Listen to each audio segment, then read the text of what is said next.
Рахмат. Кейінгі сөз Мадумаров Адахан Кимчанбаевичке беріледі. Рахмат. Бүтін Қырғызстан Мадумаров. Урматтуу министрдің орынбасары. Азыр ошол министр ушул жерде турду эле, өзү турса жакшы болмок. Биз өткөндө комитетте бир эмес 2 жолку жыйында ушул суроону койгонбуз, азыр көтөрүлүп аткан маселе. Эмне үчүн банкка жөндөн жөн, биз аны кайтарабыз кайра. Ошончо 1000 каражатты эмне үчүн банк жөн эле алып калып атат бизден деп. Биз Кыргызстанда болсо түшүнөт элек. Азыр өкмөт башчысы кетип калды, откат деген түшүнүктү пайда кылышкан булар. Татиков билет аны. Эмне үчүн берип атабыз биз аны?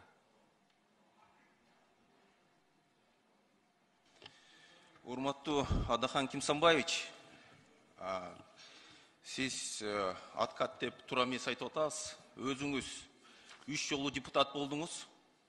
3 депутат болгондо спикерде болдуңуз. Кредиттердин баарында ошондо алынган. Ушунун шарттарын сиз да өзүңүз билесиз. Силер мындайда өкмөт башчыңар баш болуп эле бир нерсени айтып коесуңар, 3 жолу эмес, мен 5 жолу болдум. Анан кандай болуп, кандай шарттар менен каттоодон өтүп, кандай шарттар менен добуш бергенибизди дагы жакшы билебиз. Мондой нерсени ачыктан ачык жазып атканы биринчи жолу болуп атат. Мен өткөндө комитетте да сурадым мен силерден.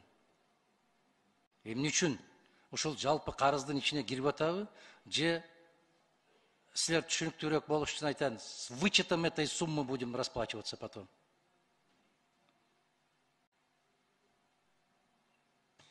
Адахан Кимсанбаевич, бул боюнча өзүңүз билесиз, сиз да спикер болдуңуз. Кредиттердин баардыгы спикерлер коет.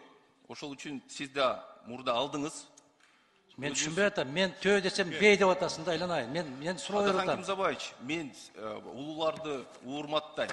Бирок сиз жактан эле баягы кемсинтип кылганыңар жаман.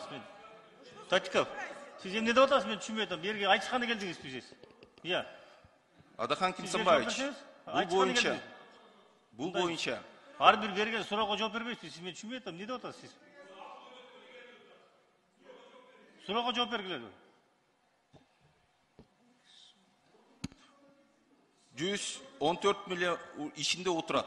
14 миллион 130 миңдин ичинде отурат. Мен ошону сурап атам.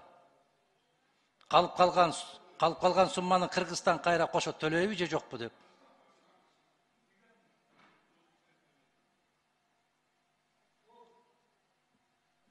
Ким жооп бересиңер, жооп бербейсиңер? Сурооңузду кайталап койсоңуз? Мына банк өзүнө алып калып аткан акчаны жалпы карыздын суммасына киреби же кирбейби деп сурап атам. Кирет. Ошол албаган акчаны биз кайра беребизби? Суммасына кирет. Значит, биз албаган акчаны кайра беребиз толугу менен. Шарты боюнча беребиз. Биринчиден ушундай. Жебеген самсага пул төлөйбүз деген маселе бул бир. Экинчиден, Руслан мырза, мен гаишник эмес, мага кыйкырбаңыз. Түшүндүңүзбү? Руслан мырза. Бираз могу жерге келгенде мамлекеттик кызматкердин этикасын кармаңыз.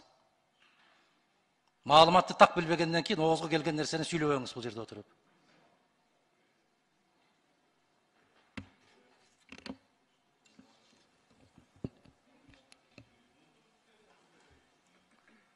Алмаз Акынжанов кайка кетти? Алмаз Акынжанович, айтып койсоңуздар, бул туура эмес, минтип келип алып. 5 жолу спикер болобу, 10 жолу болобу, бирчемтес биякта спикер жөнүндө сөз болуп атат. Өзү суроо бергенге жооп бербей. Туура айтасыздар, мен да ошо чакырам, суроо берилгенден экинчи мындай жооп бергенге токтоткула. Экинчи мында кайталанбайт, урматтуу депутаттар. Депутат суроо берип атат, ошого жооп берип коюңуз, ошол эме. Ана комментарий кылып, анын кереги жок. Биз суроого так жооп беребиз. Анан кээ бир суроолорго азыр Дастан Арсбекович да маселе койду. Экинчи окуга чейин толугу менен териштирип бардыкты кагаз жүзүнө берип коюңуздар. Рахмат. Ата кредитти колдоп бериңиздер.